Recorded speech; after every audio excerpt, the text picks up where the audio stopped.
বসন্তকালের মিঠিলি দুপুরগুলো তো বন্ধুদের সঙ্গে আড্ডা দিয়ে কাটাতে ভালোই লাগে, তবে তার সঙ্গে যদি থাকে এরকম মুখরোচক দারুণ কিন্তু স্ন্যাক্স এবং এই অ্যাস্থেটিক ভাইবসের একটা অ্যাটমসফিয়ার, তাহলে তো পুরো গল্প জমে ক্ষীর।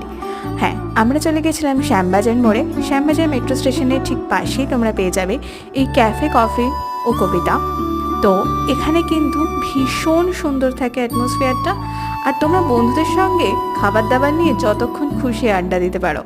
আমরা তো যখনই যাই ওই 1.5-2 ঘন্টার আগে কিন্তু আমরা বেরোই না, ভীষণ আড্ডা দিই। আর খাবারগুলো এখানে বেশ ভালো হয়।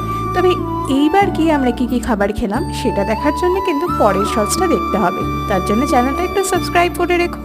এখানে আমি আমার স্কুল বন্ধুদের সঙ্গে অনেক দিন পর দেখা করেছিলাম, আমাদের তো কথা আর থামছিলই না, তা তোমরা দেখতেই পারছো। তোমরাও কিন্তু বন্ধুদের সঙ্গে এখানে যেতেই পারো। চলো, টাটা।